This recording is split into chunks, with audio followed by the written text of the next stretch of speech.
What's up, YouTube? Back here again for another week of Gods Unchained action. This week we've got community updates, a massive balance patch, and a tournament to talk about.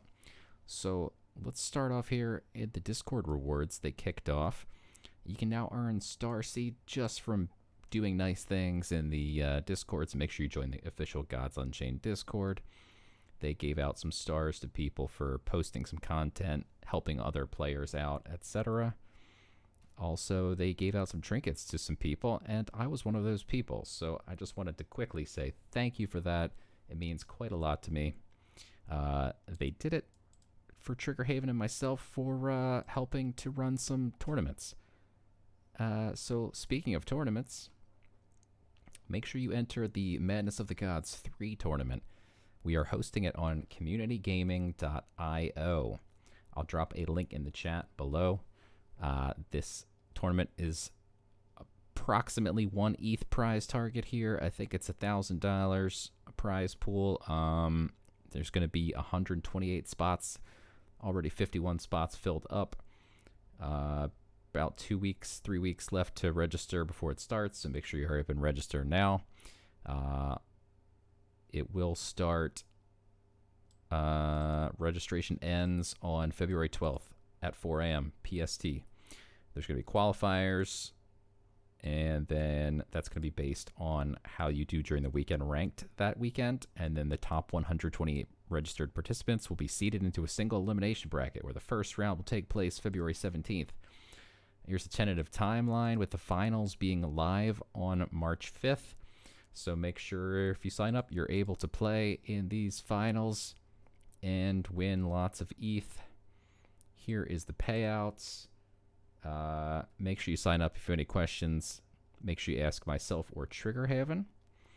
And now moving on to massive balance patch. So I'm going to skim past some things and highlight other things. Let's just take a quick look. We've got Heaven's Light is probably the biggest news from this balance patch. It was the only 1 mana God Power left, and now it is a 2 mana, give 1 strength less to a target creature that has at least 2 strength, and gain 3 favor. So since this change, I have not seen a single person use it. It does feel like a pretty brutal hit to Heaven's Light, but don't worry if you're a Light fan, because Light is doing just fine. We'll take a look at that in just a moment here. I do like the 3 favor gain. It's an interesting change to a God Power to enable some favor. Maybe we'll see some favor decks come out of it. Maybe not. It's nice to see no more 1 more cost God Powers. Next up, we got the Bladecaster. Bladecaster is a pretty big buff here. It gets 1 extra health, which this creature gains a health after it survives an attack on another creature. Now, the fact that it had 2 health before meant it could only attack something with 1 strength, otherwise it was dead anyway. And now that it's a 2/3, it can actually attack a lot of things early game and survive, and then gain +1 health. So this thing actually could be pretty nice in Olympian decks going forward. The Tartessian Skirmisher is a wild update here. This used to be a 3/1, and it was great in my Bad Dragon deck, as you could see last week in my video. This thing gives Twin Strike to any creature. Twin Strike is pretty huge, especially on things with Leech or something that's got a lot of health, so it can stay alive. It can clear a couple creatures, etc., or something with Deadly. So this used to be decent at 3/1. It's now a 3/3. It's a good body by itself, plus it gives Twin Strike. So this is a big update to that. There's a couple welcome set cards that got nice little buffs. Vicious Rend from 2 mana down to 1 mana. This does 3 damage to a creature that's already damaged. Even at 1 mana, if you have Auric Rushes, Auric Rush is 1 mana, and it does 2 damage to any creature, so there's no stipulations. Or it can even do 1 damage to every creature. So for me, I'd still prefer an Auric Rush, but you could certainly slip in a Vicious Rend into your deck now. even combine it with an Auric Rush. Auric Rush does 1 damage to everything. That means everything's hurt. Then you could play a Vicious Rend on something that's hurt. So it being 1 mana now actually makes it a pretty decent welcome set card. Feast on the Dead is another welcome set card that used to be 2 mana, got cut in half, which may not seem like a lot, but it's 50% the cost now. So some of these cards that are very cheap and became cheaper might not seem like a big deal, but it's actually kind of a huge deal. Giving all of your creatures leech is kind of insane for 1 mana. This, I haven't seen it played yet, but it certainly could start making its way into decks. Just a Nibble went from deal 1 damage to a friendly creature and heal your god for 5 to deal 1 damage to a friendly creature, heal your god for 7. So Death is suddenly getting a lot of ways to heal, in addition to things like Return to Cave, Fleshbind. You could almost heal probably for 100 health between all of these things, plus like Blood Ritual and then other things that already heal, such as Demogorgons, etc. We've yet to see decks like that, but I'm sure that they will exist. Spike T, still horrible. Moving on. Rune Rider. So Rune Rider is a very nice card. This went from a 3/3 to a 4/4, and you delve a rune. So you get to choose between 3 choices. There are 4 runes. So you will just be screwed out of the one that you want 25% of the time. But 75% of the time, you can get whatever rune you want. And it's a 4/4 now. It's also a Mystic, which there are some Mystic decks going around, but especially rune decks now. We're going to see more rune stuff in this patch, and runes are pretty legit now. What else? We've got V-Rock. V-Rock went from 1 health to 3 health, which is a pretty big change. It's now a 4/3. Very big body. It's another. Both players get to draw cards as a Roar and an Afterlife. It's just a decent card now. It went from a 4/1 up to a 4/3. It was played as a 4/1. It's definitely going to see more play as a 4/3. Patience Priestess. This was already a very obnoxious card to see. It's now got 2 strength instead of 1. Whenever you summon a creature, give it +1 health and frontline. If your opponent doesn't deal with this immediately, you basically just win the game, as all your creatures start coming out with frontline and lots of health, and then it becomes almost impossible to kill this thing. More light buffs here. We've got Blind Martyr. This is a huge buff here. This now can attack, which means you can choose basically when you want to kill it, if you can ram it into any creature you want.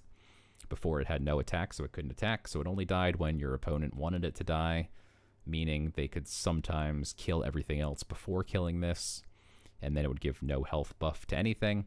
Now you could drop this on, say, turn 1, and then on turn 2, ram it into something, have it be killed, and then buff your Pyramid Warden and something else for +2 health each.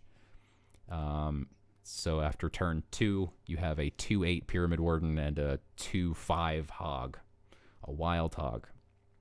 It's just an example. And Light also got a Mysterious Glittering One buff. This used to just give +1/+1. It's now +2/+2, so it's friendly creatures with strength 2 or less get +2/+2. This is pretty huge, as a lot of light decks only run creatures with 2 strength anyway. Master of Indulgences, Blind Martyrs, Skeleton Heavies, Pyramid Wardens, etc. There are tons of Acolytes that have 2 strength or less. You can easily fit a bunch of 2/2s in your deck. 2/3s, Hogs, Dryads, Sailweavers, etc. And they will all get buffed +2/+2. People already played this before. It's now getting +2/+2. This is a pretty nice buff to a legendary from Core. Speaking of runes from earlier, we now have this Rune Moth getting a buff. So it used to reduce the cost by 1 of a random rune, and now it reduces it to 0. So at the end of your turn, add a random rune to your hand and reduce its cost to 0. So every turn that this survives, you just gain free runes. It's 3 mana, so even if it only survives 1 turn, you paid 3 mana to get 1 rune that it costs 0. So if it survives at least 2 turns, you're definitely getting your value out of it. More legendary buffs. A lot of legendaries from core got buffed. So this Managamar Moonhound got buffed from refreshing 2 gems to 3. So whenever this creature attacks, refresh 3 mana gems. That now makes this pretty playable, especially in the confused meta, which is now emerging for nature. We'll see in just a second. There's a lot of confused synergy now. The Oliphant Mount is one of those things, but this just gives each creature of yours +2/+1 or +1/+2, and they buffed it from 6/6 to 7/7. So this works very well in spammy token confused nature decks. And the thing that's really going to enable all of this is that Bladefly went from being a 2/1 to a 2/2. So for 4 mana, you summon 3 Bladeflies. They're all 2/2s. And then you could drop something like a Gloam Druid, and the Gloam Druid will give all your confused creatures +2 strength. And these are wild, which means you can use them with Trial of the Hydra. So Trial of the Hydra becomes suddenly enabled as well. I've seen a lot of nature, regen, wild, confused decks this weekend. This card now is extremely powerful. It's effectively a 6/6 worth of stats for 4 mana. This seems crazily OP. Honestly, kind of speechless, as you can tell. This is crazy how good this card is. Svart Basilisk is kind of the answer we've all been looking for removing sleep and tutor ability. It's a neutral card. You can use it in every deck. There's pretty much almost an argument to put it in every deck. It removes sleep, and it removes durability from your opponent's relics. So it really answers all of the painful options. If there are ever sideboards in Gods Unchained, you can bet that Svart Basilisk will be in every single sideboard. All of them. 100%. The Eldritch Dermatologist. So this Dermatologist used to be a 2/2, which was pretty bad. He is effectively now a 3/3 for 4 who pulls a Nether from your deck into your hand, which is exactly what the Dragonkin Caller is to dragons. It's a 4-cost 3/3, and it pulls a random dragon into your hand. This pulls the highest cost Nether from your deck to your hand. So this can be used with some interesting combinations. Deuteria, for one, is a Nether. So if you play your Deuteria and now there's another copy, Deuteria then shuffles a 3/3 version for 1 cost of Deuteria into your deck, and then once you play the 3/3, it shuffles a 5/5 into your deck for 1 cost, and then the 5/5, you play that, and it shuffles a 7/7 for 1 into your deck. So this really helps with Deuteria if that's your only Nether in your deck. You play 1 or 2 of your Deuterias, and then say you find your Eldritch Dermatologist, you play him, and he draws you a 5/5, for instance, for 1 mana. So for 5 mana, you could drop a 3/3 plus a 5/5, which is a pretty great deal. You can also use it with Demogorgons, which is probably what everyone's going to do because your old friend Demogorgon is a Nether.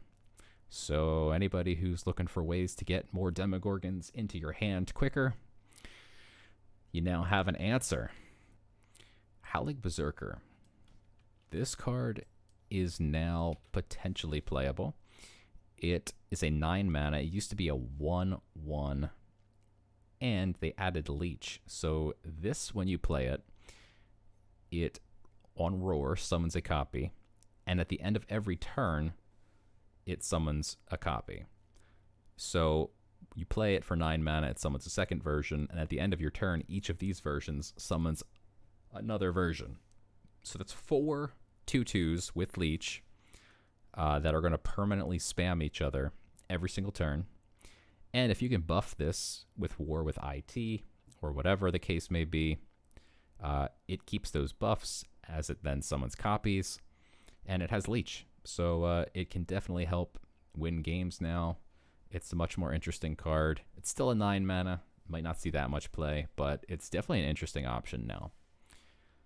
Fortified Acropolis may have re-enabled some structure decks. This card is now a 2/6 instead of a 0/6. It can't attack, but if you are attacking it to kill it, it's now going to do some damage to you. And it can deal damage based on the number of structures you control. So if you get enough structures, it's going to do pretty nice things. Dionysus, not much of a nerf here, but worth noting because Dionysus is one of the best cards from the set. It used to deal 6 damage to each enemy character, and now it deals only 4 damage to each enemy character. It still also gives you 9 random nature cards, and they each cost 1. Yeah, it's still ridiculous.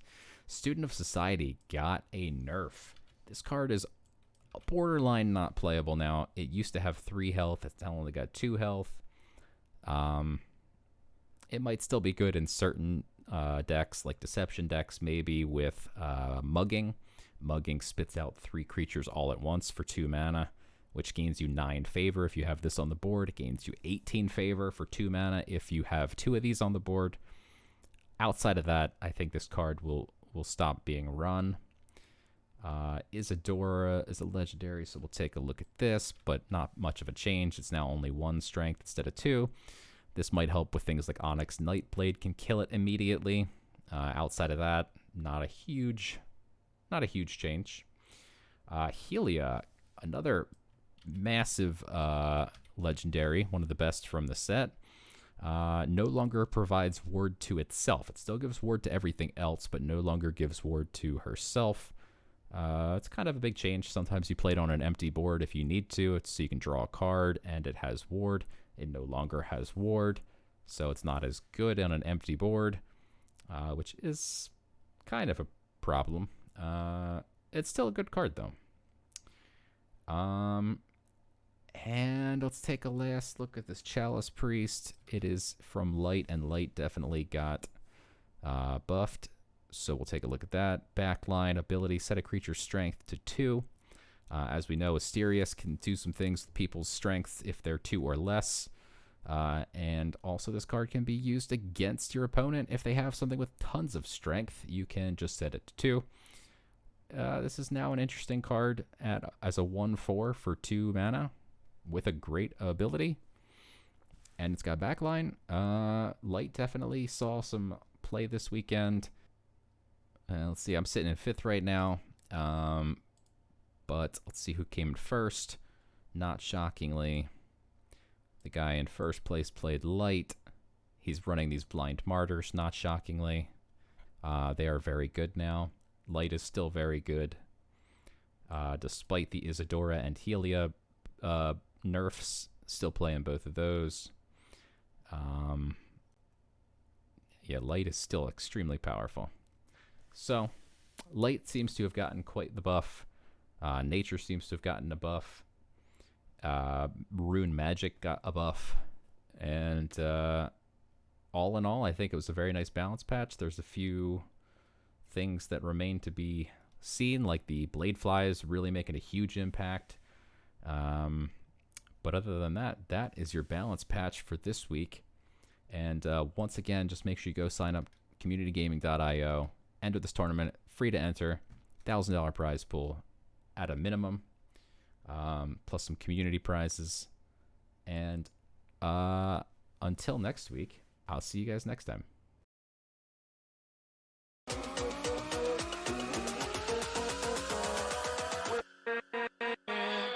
With